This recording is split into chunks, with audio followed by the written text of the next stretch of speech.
Om Tare Tu Re Mangalam Shri Mahapani Swaha Om Tare Tu Re Mangalam Shri Mahapani Swaha Om Tare Tu Re Mangalam Shri Mahapani Swaha Om Tare Tu Re Mangalam Shri Mahapani Swaha. Hello, everyone, and a very warm welcome to the Lama Life livestream event of Lama Tsultrim Allione. Thank you for being here, no matter where you are in the world. I'm Dreamy from Poland, and it's a joy to connect with all of you and share this moment. At Taramandala, we are committed to being a welcoming, open, and safe community for practitioners and students of all cultures, races, religions, genders, sexual orientations, age, ability, and circumstances. Lama Tsultrim Allione, who's been on a European tour, is here with us from London. Please join me in giving Lamala a very warm welcome. Thank you. Thank you, Dreamela. And welcome, everyone. I love seeing where you're beaming in from. I see Brussels, not so far from me. So I'm in London, in Hampstead, which is in the northwest part of London. And in Hampstead, there's a big park called Hampstead Heath, which is a kind of wild area. It's not like a very sort of, I guess you could say, refined park. So this morning I walked with Eric Champa and his husband. We walked up to Kenwood Garden and Kenwood House, and we had lunch. And so I've actually walked almost 5 miles today. And it was a beautiful day, and apparently it's been raining for a long time, like for the last whole week. And then tomorrow will start raining again. So everybody was out. It was like a festival on the Heath and then also in Hampstead. So I see Switzerland, Los Angeles, more Switzerland, California, Oregon, Reyes, and Munich, several from Germany, Canada. Wonderful. So the situation in Palestine and Israel, I think, is on everyone's hearts and minds now. And so I wanted to suggest that we could do a meditation concerning this and also light a candle. So I have a candle here, and I thought maybe we could all find a candle if you have one in your house or wherever you are. And I'll do a few things first so you have time to go get it, and then some way to light it. And then we'll do a little ritual together of lighting a candle for peace. One of the things that I have loved in the European churches is the candles. That ritual still happens in the Catholic churches around in Europe. And I love that sense of the actual fire. It's not like turning on an electric light bulb or other things. And in one place I went, they actually had beeswax candles. So ritual is important. So if you have a candle or can find one, go get it, and matches or some other way to light it, and then we'll do that together. And so I thought I'd talk a little bit while we're waiting for people to get their candles about an upcoming event that we'll be having for Tara Mandala, which is on November 4th, and it's called The Magic of Tara Mandala. It's our annual fundraising event that we've been doing online since COVID started. And this will continue with that just because many more people can participate if it's online.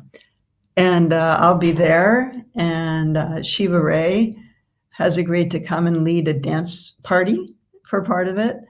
And there'll be auctions and some meditation and just fun and time together to bring our attention to the needs and also the accomplishments of Tara Mandala.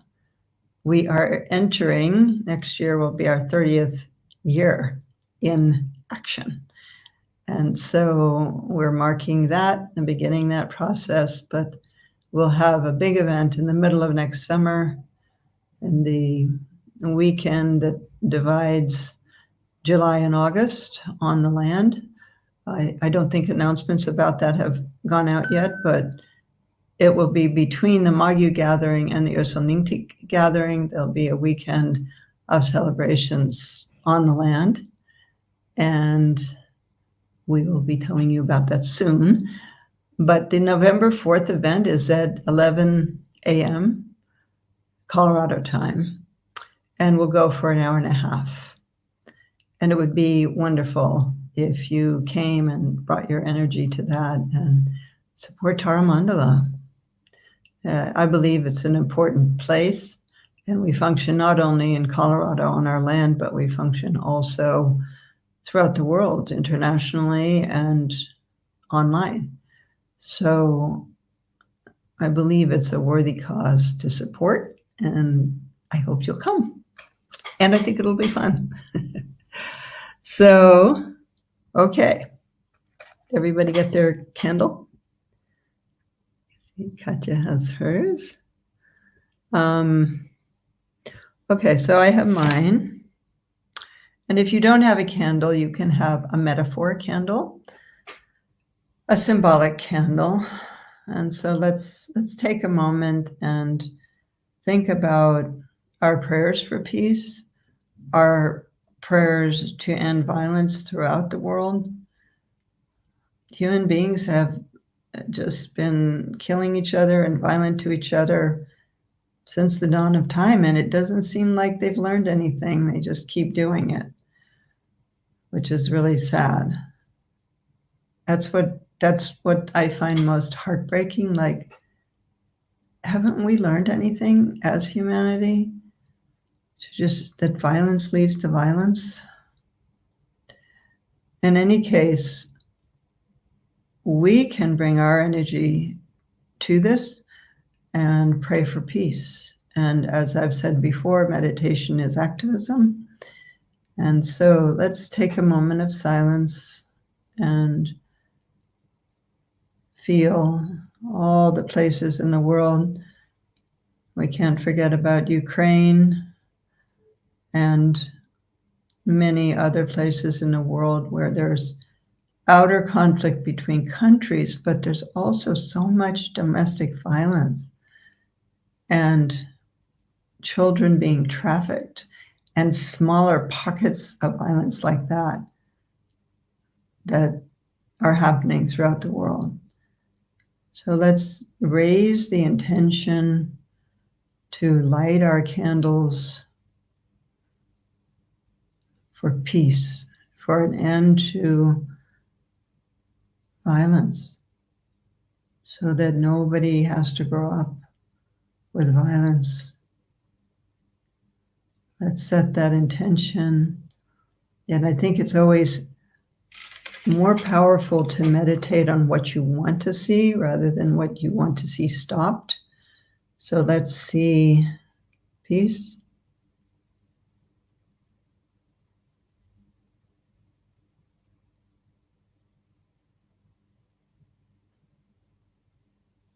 Everywhere.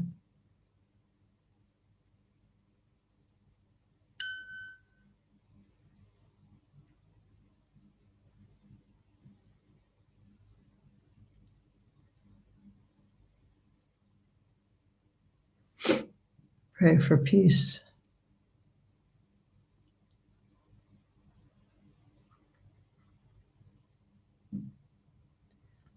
And then take your matches or whatever you have to light your candle, and let's light our candles together. So let's take a moment before we actually light it, and when we light it, see that flame going up and spreading across the world and creating peace. And I'd love to see some pictures from your from you lighting your candle, although I guess it's going to be hard to take a picture, but maybe afterwards you can put on my Instagram maybe pictures of your candle. So, okay, here's my matches. And I'm going to light my candle now.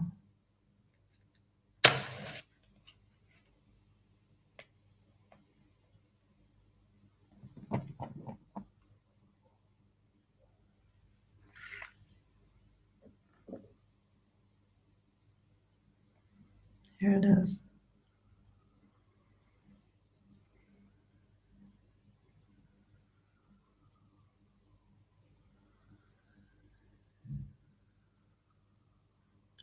And I'm seeing my flame joining your flames,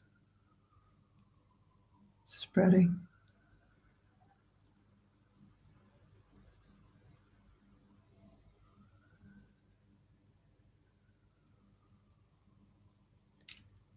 Put this here now. So it'll be beside me throughout this time that we're together. And I wanted to also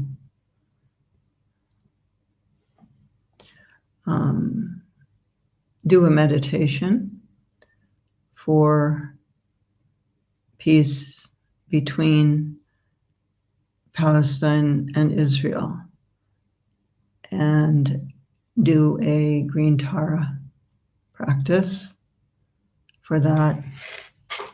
Do 21 recitations of the Tara mantra, singing it together.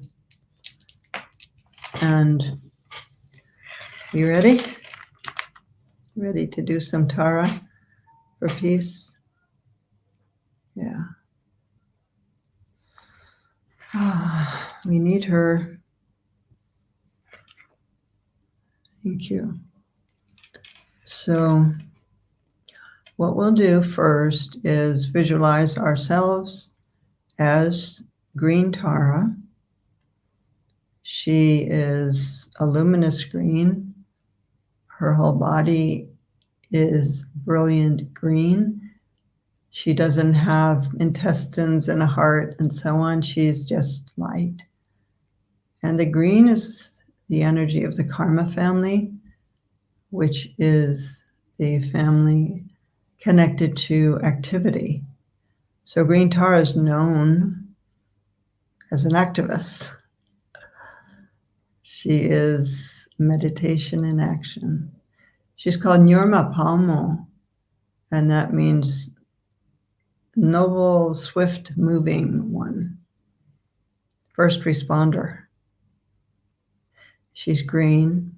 The right leg is in the stepping down or the dismounting position. The left is tucked in the meditation posture. So she's half in meditation, half stepping into the world to help the situation. And I think that's a situation that many of us find ourselves in. I know when I was actively mothering, I always felt that way. I was half in meditation and half definitely in the world. And I had to bring that idea into my life because I didn't have a lot of time for actual sitting meditation. And many of us, both men and women, are in that situation. So let's just maybe put your legs in that position if you can, with one tucked in meditation. You can also just pull it up on the chair you're sitting in, or if you're on the ground, stretch out the right leg a little bit and tuck in the left leg. And then the right hand is let's see if you can see this, it's out and down, and that's the Supreme Giving Mudra. And then the left hand at her heart, the ring finger touching the thumb, and it's held at her heart. And that's called the mudra of the three jewels. And in between here, between the ring finger and the thumb, is the stem of a flower, and it's a blue flower, and it goes up over her left shoulder, and it's called the Utpala flower, and it has thousands and thousands of petals, and it's blue. Even though she's green, it's always blue, and it represents her. So the symbol of Tara is this blue lotus flower, which interestingly was a sacred flower in Egypt. And the blue lotus petals were found over many of the sarcophaguses and the mummies in Egypt. So we'll see her like that, holding the lotus in the left hand, the Utpala flower, and then the right hand outstretched on her right knee in the prayer mudra. And we'll sound Tam and become her.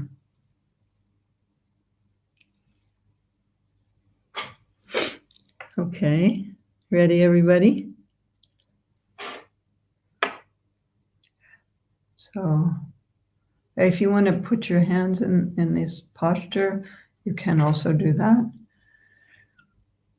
Or simply visualize. So we'll sound Tam and then become her.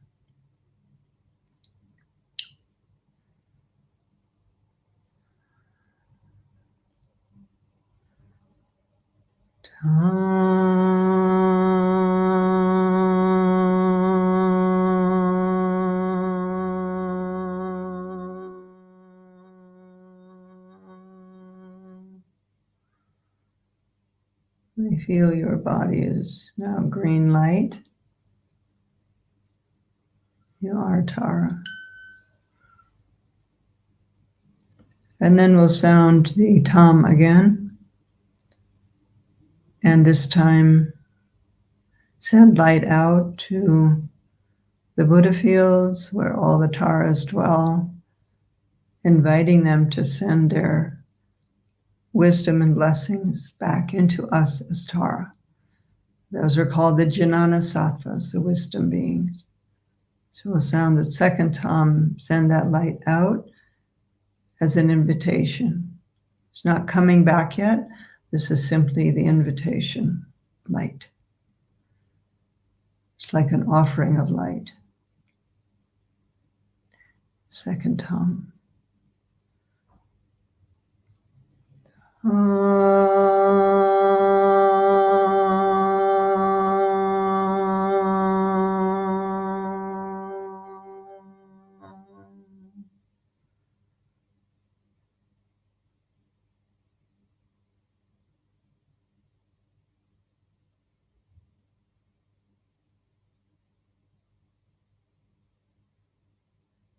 In some practices, this light is seen as light rays that have hooks on the end to hook the blessings and wisdom of the wisdom being.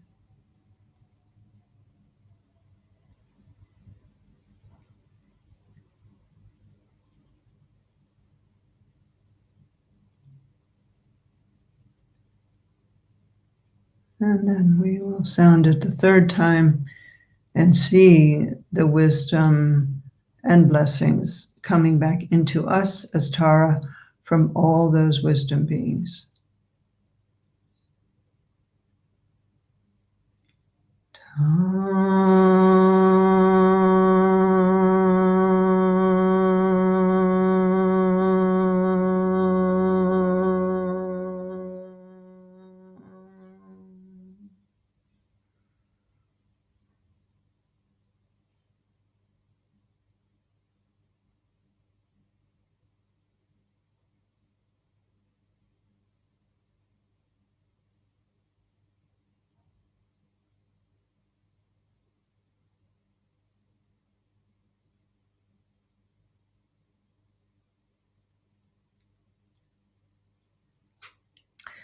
And now from wherever you are, feel which direction is Israel and Palestine, and feel yourself as Tara going there. So you're over those two places.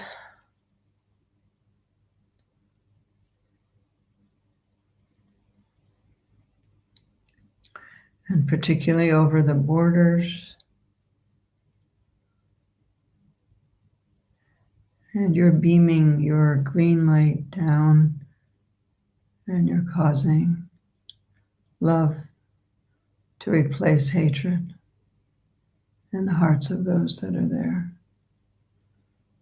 and a firm commitment to stop the violence, create peace. And we'll sing this Tara mantra together. And as we do that, imagine that the green light of Tara is going down, and it is causing hatred to transform into love.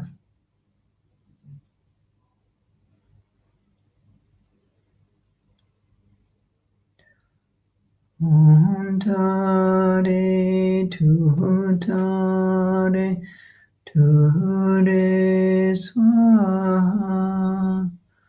Om Tare Tu Tare Tu Re Swaha.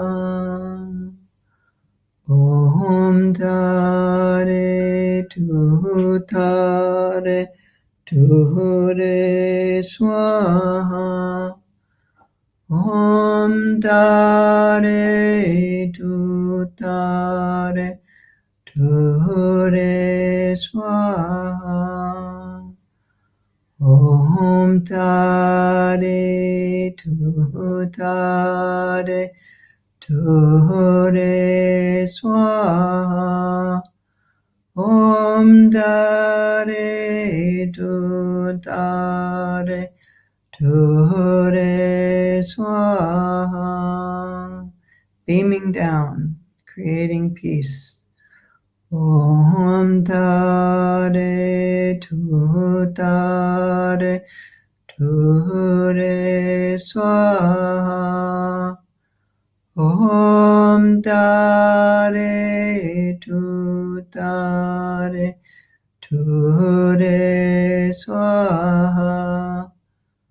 Om Tare Tu Tare Tu Re Swaha. Om Tare Tu Tare Tu Re Swaha. Om Tare Tu Tare Tu Re Swaha. Om Tare Tu Tare Tu Re Swaha. Om Tare Tu Tare Tu Re Swaha. Om Tare Tu Tare Tu Re Swaha. Bring your complete focus and concentration into being Tara and beaming your light down into that area. Om Tare Tu Tare Tu Re Swaha. Om Tare Tu Tare Tu Re Swaha. Om Tare Tu Tare Tu Re Swaha. Om Tare Tu Tare Tu Re Swaha. Om Om Tare Tu Tare Ture Swaha. Om Tare Tu Tare Ture Swaha. Om Tare Tu Tare Ture Swaha. Om Tare Tu Tare Ture Swaha.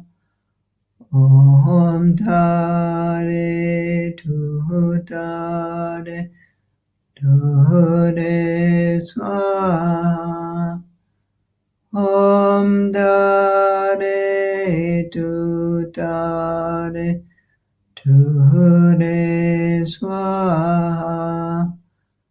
Om Tare Tu Tare Ture Swaha. Om Tare Tu Tare Ture Swaha.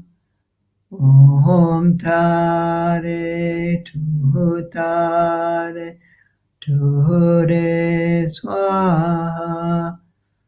Om Tare Tu Tare Ture Swaha. Just love, only love. Om Tare Tu Tare Ture Swaha. Om Tare Tu Tare Ture Swaha. Om Tare Tu Tare Ture Swaha. Om Tare Tu Tare Ture Swaha.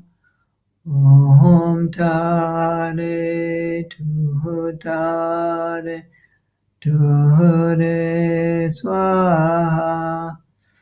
Om Tare Tu Tare Ture Swaha. Om Tare Tu Tare Ture Swaha. Om Tare Tu Tare Ture Swaha. Om Tare Tu Tare Ture Swaha. Om Tare Tu Tare Ture Swaha. Om Tare Tu Tare Ture Swaha. Om Tare Tu Tare Ture Swaha. Om Tare Tu Tare Ture Swaha. Om Tare Tu Tare Ture Swaha.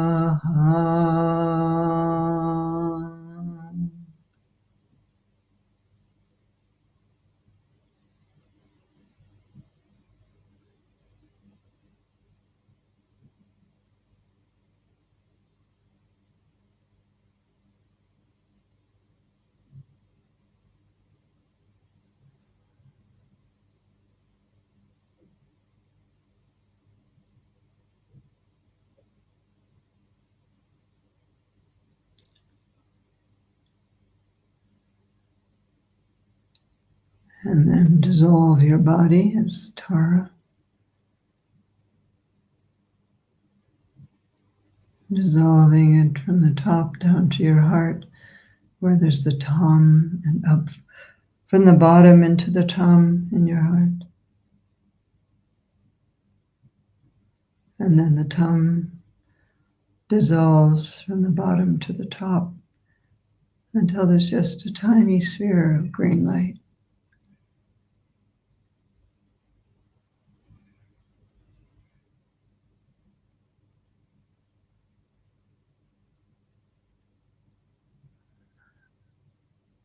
And then that sphere also dissolves.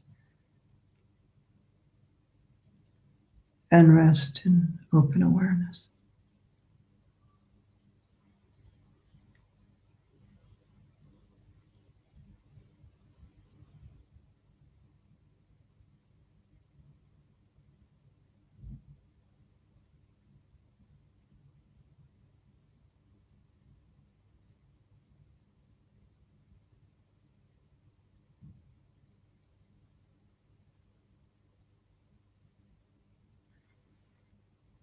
And then dedicate the merit of our meditation to all beings everywhere, without one exception.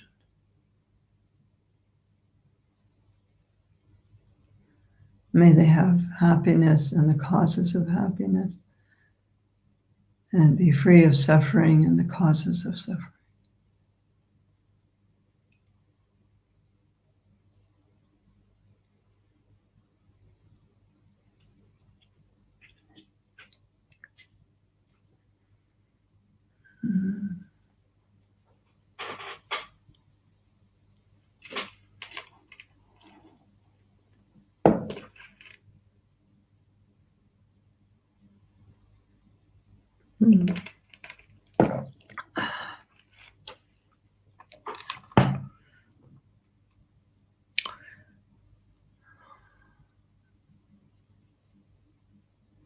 Thank you.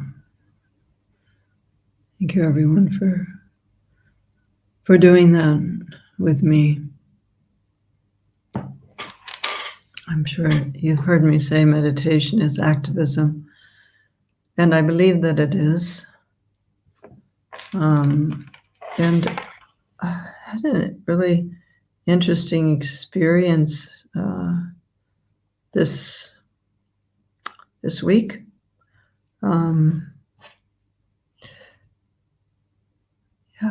Still in the same week that I'm in now. And I was at a place called Lago d'Orta. I'm going to send this picture to Dreame and see if she can post it. And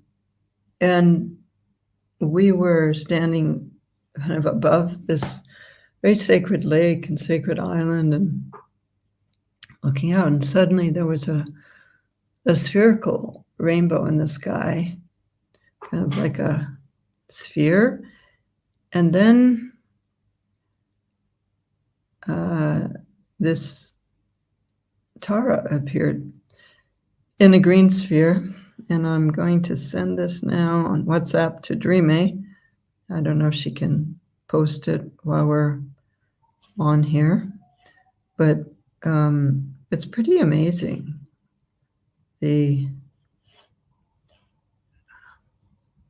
When you zoom in on the green, this kind of half green sphere, you really see Tara. And I'll also send you the spherical rainbow. There were actually two of them. Send you one of those. I'm not sure if she can post them or not. In any case, yeah, it's nice to hear how that went for all of you. And I thought I would. Yes, it's definitely Tara in that sphere, right? It's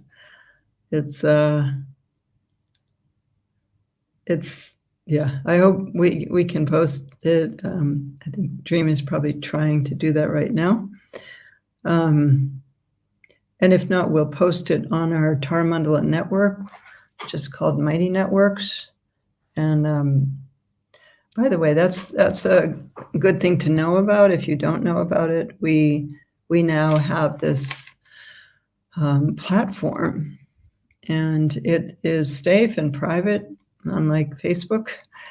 And there's a lot of meditations every day that happen there.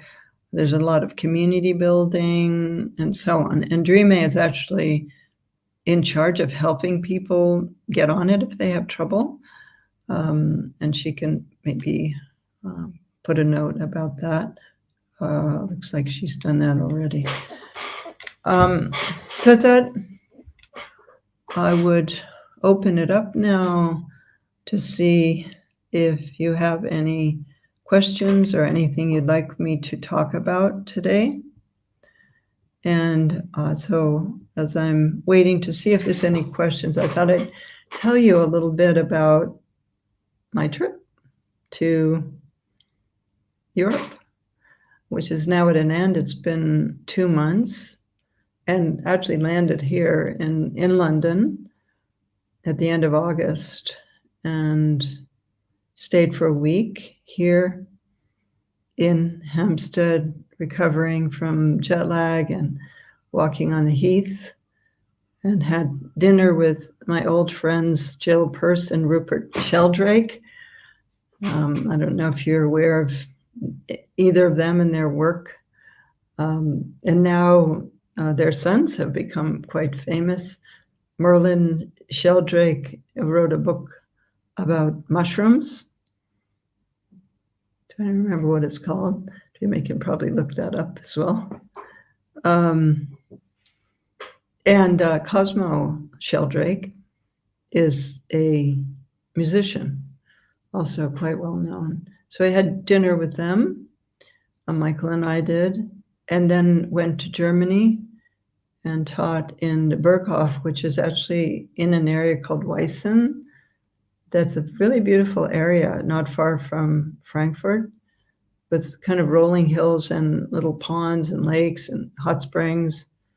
There's a hot springs called Bad Orb. Bad means bath and orb means orb. And it looks like Sue has posted an Instagram link that's maybe to that photograph. Oh, there it is. Okay, thanks, Dreame. Can you zoom in on the green? Is it possible to zoom in from where you are? I'll need a second to do that. I'm sorry. You can consider it, or you can try. I will do that in a moment. Okay. And if somehow you can't see it, look on my Instagram. And I put it up and said, what do you see inside the screen sphere? Entangled Life. Yeah, that's Merlin's book. The New York Times bestsellers. It's done very, very well. So yeah, we were there praying for peace in the world and on the sacred space. And then this was first the rainbow, and then when we took pictures of the rainbow, we saw this sphere. I guess Catherine's having a question. How to really be with people when they're so angry on one side or the other. Yeah. I think we just have to take the long view and really think about humanity and how the anger has never helped throughout humanity. They just keep killing each other. And, I love my brothers, and it's often the men doing this. I think they're just, they're sort of in their hormones. Having had a son myself and having 5 male grandchildren.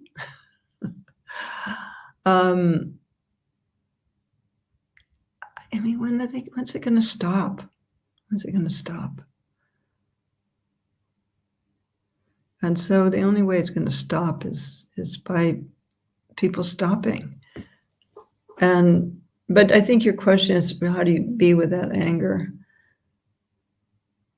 Yeah, I think witnessing it, listening, and trying to understand everybody's point of view, and also recognizing, hopefully with them, that violence is not the solution. Violence breeds violence. And that's what we see happening. And so it's no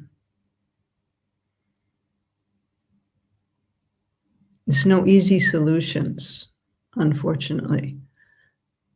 The UN was hopefully a solution, but then if people won't go to the UN and try to work things out, which is what's happening, then the UN isn't much help. But it was formed after World War II, and the hope to stop any more world issues, world war and other wars. Yeah. Give peace a chance. So somebody's asking about protectors for Taramandala. Yes. There's several protectors connected to Taramandala. There's a protector called the Zangri Sen. I think Sue wrote in about that. Zangri Khamar is Machik's place in Tibet. It's on the Zangpo River, not far from Samye, the first monastery in Tibet. And there was a protector there called the Zangri Sen. The Sen are a class of beings, like human beings are a class of beings. The Sens are connected to rocks, to the mineral world. And so there's a Sen from Zangri. Zangri means copper mountain, copper-colored mountain. And he comes with 7 brothers and then 360 other around him. And he was associated with Machik Laptran. And so he is a strong protector for Taramandala. We've always done protectors at Taramandala, but now it's probably at least 5 years ago that Tulku Sanak Rinpoche was leading a Drupshan at Taramandala, and he leaned over to the translator and said something, and then the translator came to me and said, "Do you have a protector room at Taramandala?" In many Tibetan monasteries, there's a separate room for the protectors and the offering of the protectors. And we do. We have one. And I said, yes. And I thought that's a weird question. I wonder why. And then during the break in the Drupshan, Sanak Rinpoche told me that he had seen the Zangri Sen in his meditation. He said he was kind of between sleep and waking. And the Sen came to him and was angry and said, "I'm not getting the Tserkyam." The Tserkyam is the golden offering that is made to the Sen on a daily basis, usually, or the protectors in general. It's usually black tea or dark alcohol and some food at the same time.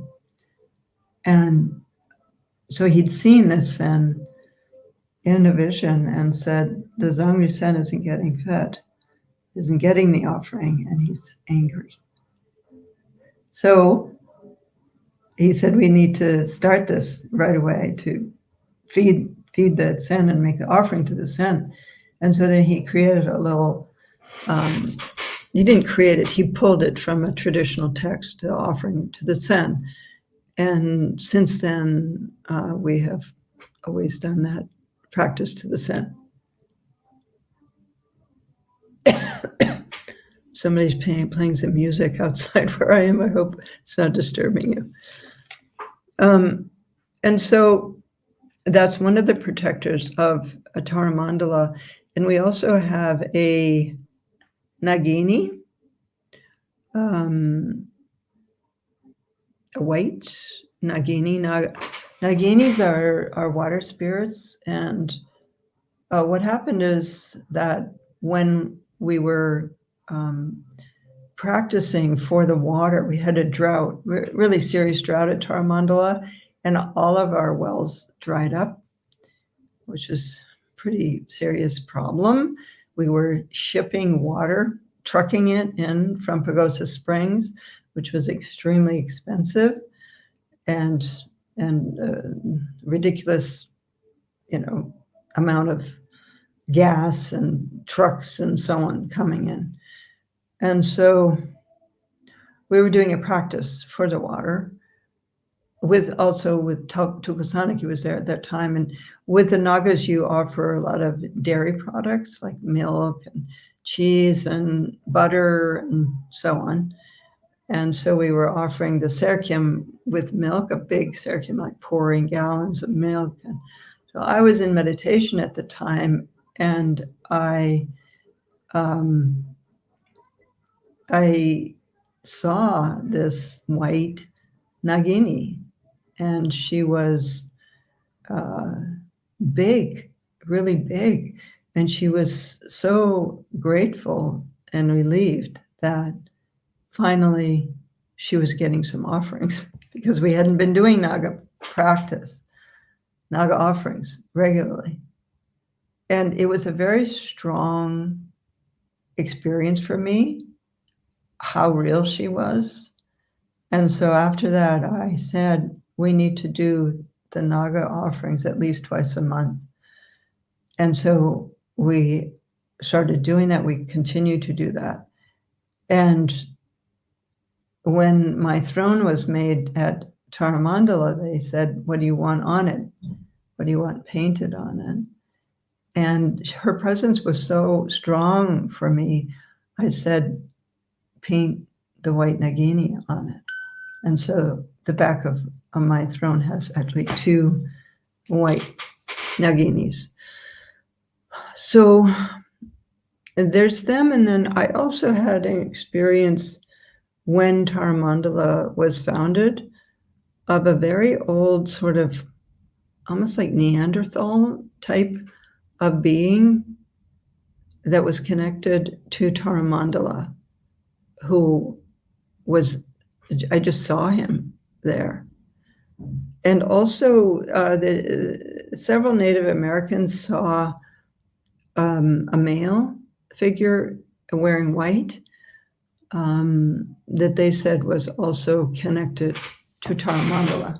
We don't have specific practices for them, but we do the Lokapalas, which are all the local protectors, which would include all of them.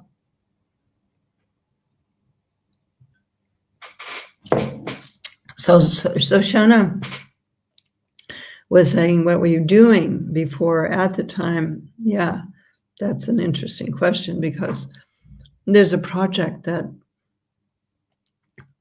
Dakini had spoken to me about in Lago d'Orta, and a potential project. And I had gone to visit the place because of that.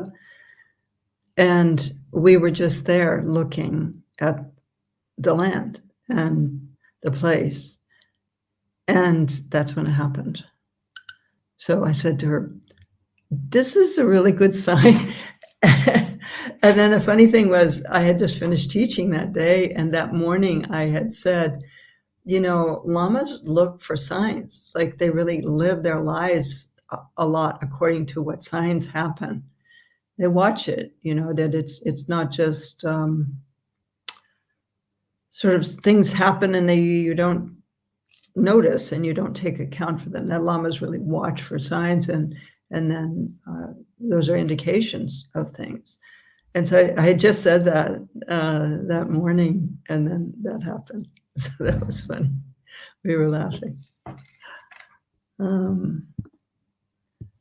So let's see if there's any other questions. Yeah, thank you, everyone, for the peace comments.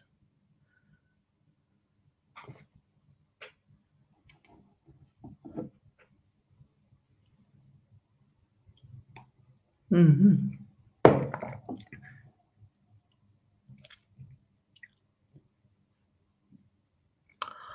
Are the protectors for one's home? And if so, how do we learn who they are? Well, if you're a practitioner, and I know you are, Risa, then your protectors would be Dharma protectors. And so those are in our practice books. We do Ekajati, Rahula, Dorji Legpa, the three main ones, plus the Ascends, the Zongri Sen. And so you have that. There's also, as I said, there's Lokapalas. Those are local protectors.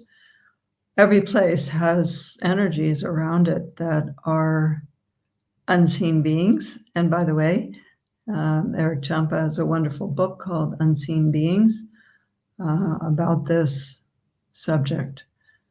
And so the way to invoke them is through the Serkyam offering. It's an offering of a dark tea or dark alcohol, like dark rum or something like that. And you do it at sunset. And there's something you can buy from our store called the Serkyam. It's a 2-part kind of, it's like a thing with on a stand with a little cup at the top and then a sort of basin underneath. And there's all different sizes. I have a travel one that's like not that big. And so you always do it visualizing yourself as a deity, not as a human being, because they don't listen to just people, but like you visualize yourself as Tara or the lion-headed Dakini or Chenrezig, any deity. And then you make do the chant and see the offering to them. And they're very strong, especially around Dharma centers. And I know this in a kind of unfortunate way that I found that out. And I will tell you that story if there isn't another question. I've always felt White Tara is my protector, guardian. Yeah. So that's your Yidam, not your protector. We do have karmic links with different Yidams or deities, and that's often the ones that we feel attracted to or that we end up at retreats of. They say there's no accidents in Vajrayana, and you might find yourself at a lion-headed Dakini retreat, for example, which we'll be having this fall, the lion-headed Dakini Siamuka. And so we have connections with different Yidams. The protectors are different than the Yidams. Yidam is like from the Sambhogakaya, pure land, and they are enlightened beings. The protectors are more guardians of the enlightened beings and guardians of places of the Dharma. Sort of like we have humans, then we have the dogs that like protect the house and so on. Not that the protectors are dogs, I don't mean that, but just an analogy. So what happened at Taramandala was so the temple was being finished 2009 and it was 2010, and there was a lot of weird energy at Taramandala, which happened periodically. We started Taramandala in 1994, and sometimes just weird energy would come in. And Dave and I could always feel it coming.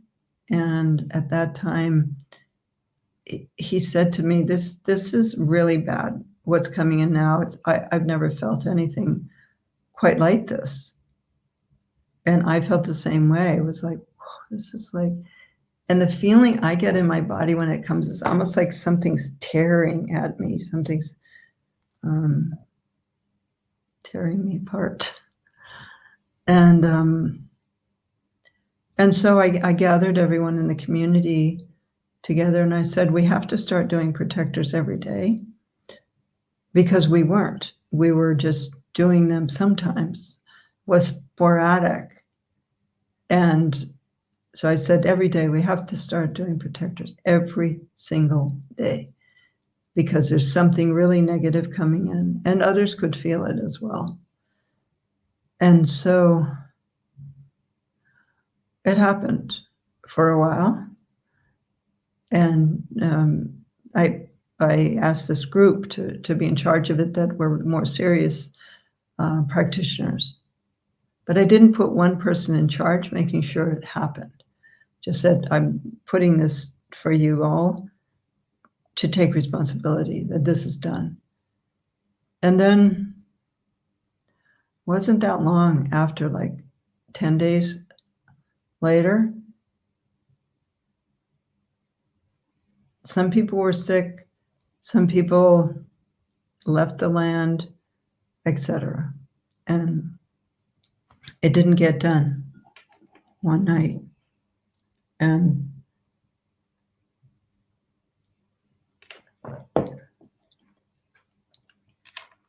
that was the night that David died. And I felt there was a direct correlation with that energy that had come in and him being taken out. And so after I found that out, and after I said, no, this has to happen, that cannot happen again. And so then it began to happen consistently. And by it, I mean protectors practice. And then about 3 years later, there was another situation where people were distracted, and one night didn't happen. And that night, someone came in, a big male figure, because we saw footprints on the meditation cushions, and he took the main statue on the shrine. It was a 5-foot tall, beautiful statue of Ma Tsultrim. And he stole it. And he went into the protector room and he threw all the offerings around and drank the alcohol that was in there for the offering of the protectors. And just there was stuff all over the temple. And that statue was never recovered. And it was a very weird moment. So since then, the protectors have happened. But that's because Dharma is a place of Dharma. And where the Dharma is being established, there's a lot of obstacles that try to block it. Like on the night of the Buddha's enlightenment, there were a lot of obstacles that tried to block his enlightenment.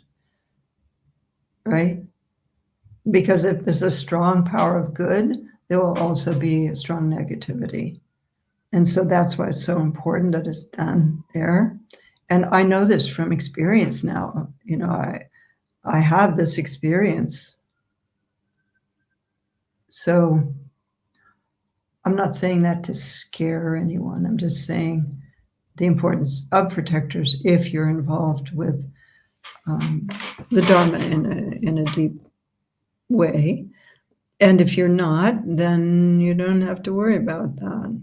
You know, it's just something that kind of goes with the territory. Yes, the Maras came up. Yeah.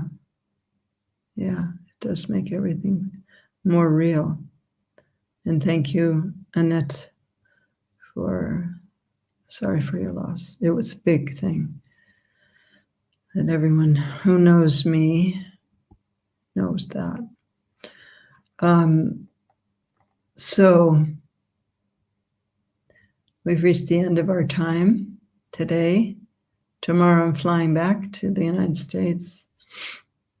And so the next time I'll be with you, I'll be there.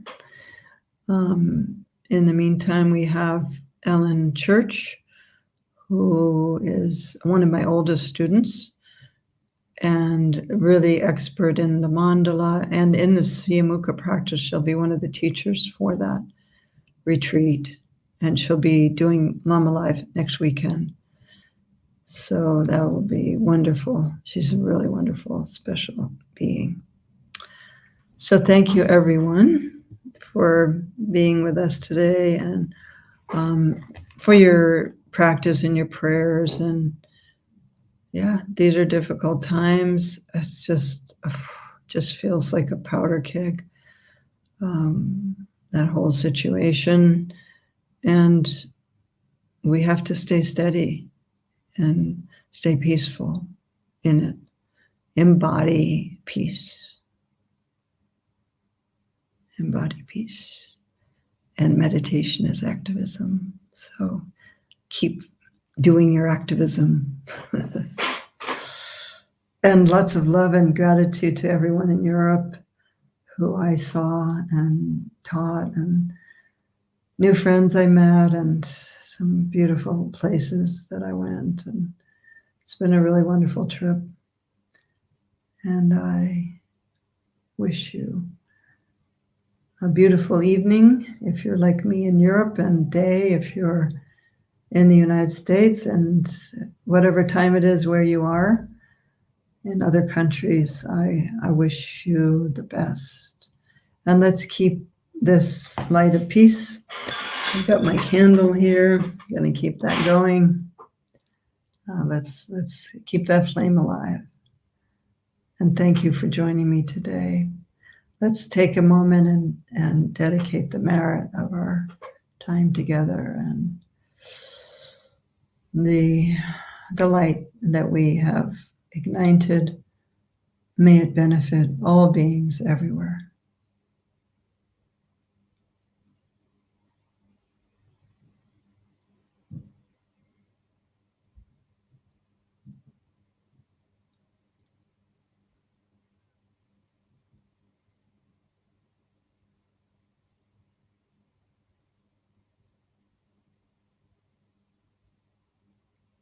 And thank you, everyone.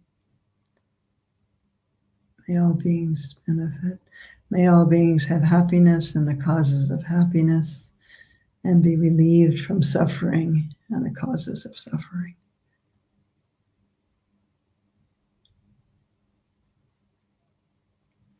Thank you.